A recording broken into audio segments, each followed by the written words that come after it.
Hello दोस्तों, कहानी कहीं अनकहीं में आपका स्वागत है। उधर दया ने छत वाला कमरा छोड़ा, इधर सुधा ने राहत की सांस ली। अब लड़कियों को पेंगेस नहीं बनाएंगी।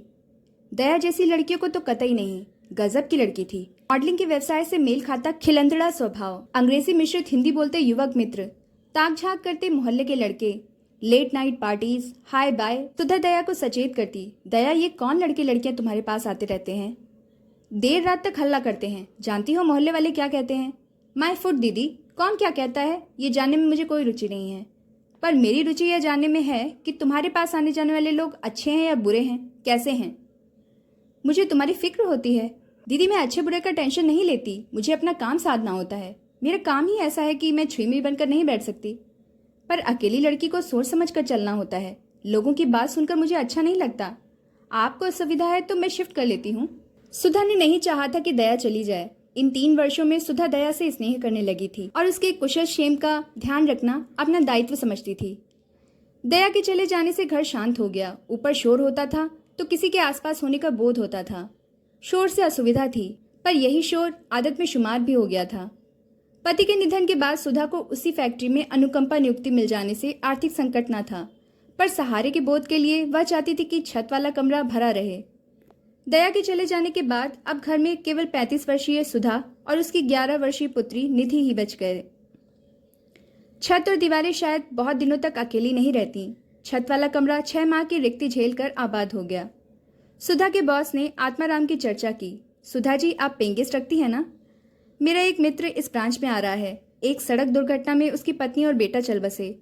वह उस जगह अब नहीं रहना चाहता, इसलिए इस शाखा में भेजा जा रहा है। सर, मैं मेल पेइंग गेस्ट नहीं रखती। आदमी अच्छा है, पर मुझे असुविधा, उसकी जिम्मेदारी मैं लेता हूँ।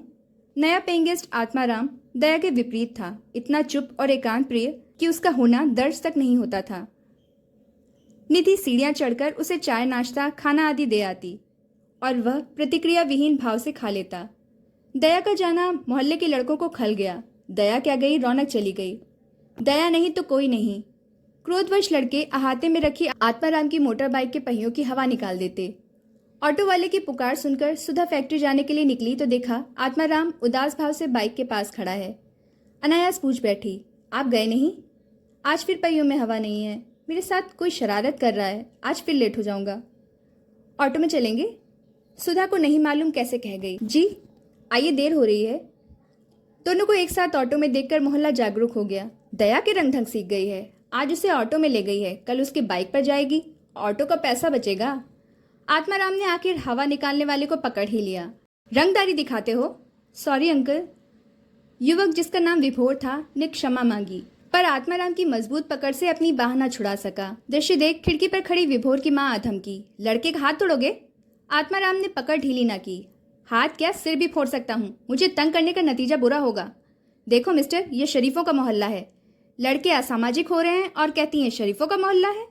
शोर सुनकर सुधा बाहर निकल आई। उसे देख आत्माराम ने विभोर की बांह छोड़ दी। पूछा, आपका बुखार कैसा है? बुखार में बाहर नहीं आना चाहिए।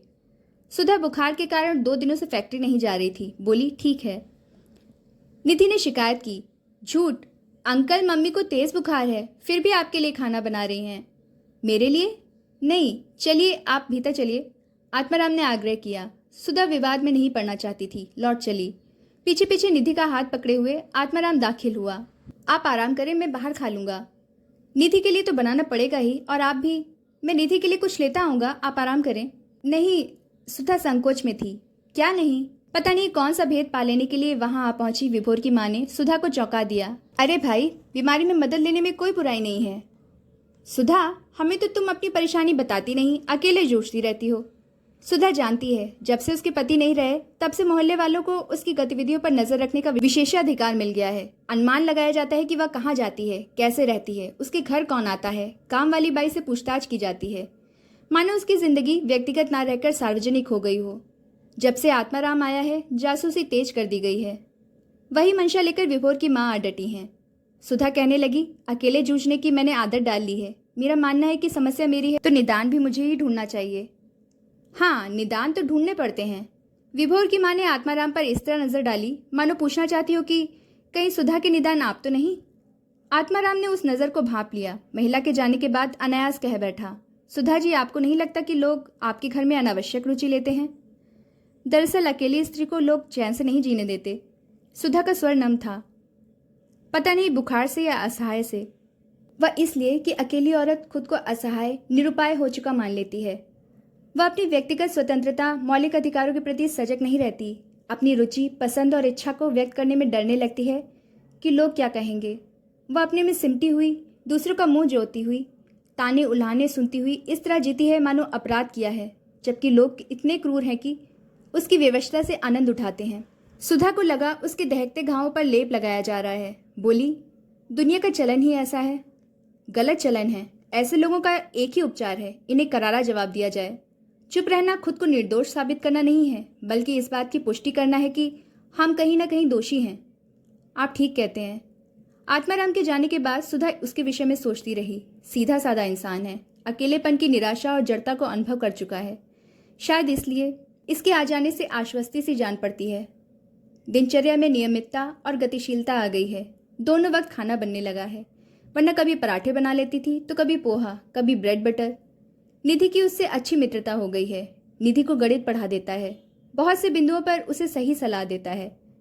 निधि का स्कूल टूर एक सप्ताह के लिए शिमला जा रहा था। सुधा उसे नहीं जाने दे रही थी। निधि ने आत्माराम को आगे कर दिया। सुधा जी, बच्ची का उत्साह कम ना कीजिए, बहुत से बच्चे जा रहे हैं। रात 11 बजे की ट्रेन है, वापसी की ट्रेन भोर में 4 बजे आएगी। रेलवे स्टेशन 5 किलोमीटर दूर है। मैं से इतनी रात को स्टेशन छोड़ने और सुबह लेने नहीं जा सकती। एक यही अड़चन है तो मैं साथ चल सकता हूँ। मुझे नहीं लगता कि निधि अपनी जिम्मेदारी ले सकती है, मैं डरती हूँ। यह निधि का पहला अवसर है। आपका डर स्वाभाविक है, पर बच्चे इसी तरह अपनी जिम्मेदारी उठाना सीखते हैं। फिर साथ में तमाम बच्चे होंगे, टीचर्स होंगे। आत्माराम और सुधा निधि को स्टेशन छोड़ने गए। सुधा निधि को समझाती रही उसे कितनी बहादुरी और समझदारी से रहना होगा। निधि खुश थी। ओके मम्मा, 17 को लौटूंगी। तारीख 17। जब आत्माराम और सुधा निधि को लेकर लौट रहे थे तब सूर्योदय हो रहा था। मोहल्ले के लोग टहलने या बच्चों को बस स्टॉप छोड़ने निकले थे। इन तीनों को ऑटो से उतरते देख शर्मा जी उत्साहित हुए। आत्माराम जी, सुबह सुबह कहाँ से? शिमला से। आत्माराम मानो जानना चाहता था कि लोगों की कल्पना कितनी ऊंची उड़ान भरती है। घर पहुंचते ही निधि सामान फैलाकर बैठ गई। अंकल, आपके लिए गिफ्ट लाई हूँ, ऊनी मोजे। मैंने अपनी क्लास टीचर से चूज करवाया है। टीचर पूछने लगी, अपने पापा के लिए ले रही हो?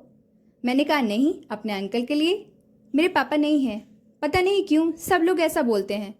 निक्की कह रही थी तुम्हारे पापा क्यूट हैं। अंकल आपको स्टेशन पर उसने पापा समझ लिया था। और अंकल, वह जो रवि है ना, वही जो सामने रहता है और जिससे मेरी लड़ाई हो गई है, एकदम बुद्धू है। बोलता है उसकी मम्मी कहती है कि आप और मम्मी शादी करोगे। सुधा का चेहरा स्याह हो गया।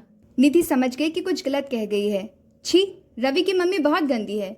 माँ, ये ऊनी ब्लाउज तुम्हारे लिए। कई लड़कियों ने अपनी माँ के लिए शॉल ली, पर मेरे पास अधिक पैसे नहीं थे। माँ, तुम मेरे साथ कंजूसी करती हो। सुधा चुप। आत्माराम चुप। सन्नाटे को भाप निधि बोली, अंकल आपको मोजे पसंद नहीं आए? आत्माराम ने निधि के कपोल थपथपा दिए। मोजे खूबसूरत हैं। जानती हो क्यों? क्योंकि तुम बहुत प्यार से लाई हो। जाओ मुंह हाथ धो लो, फिर हम लोग चाय पियेंगे। निधि चली गई। सुधा सन्नाटे में बैठी रही। आत्माराम उलझन में था, फिर भी बोला, परेशान है? मैं फिर कहता हूँ, लोगों की बातों की परवाह करेंगी तो जीना मुश्किल हो जाएगा। मुझे ग्लानि होती है। आप तो जानते हैं मैं मेल पेंगेस नहीं रखती। वह तो सर ने। जानता हूँ।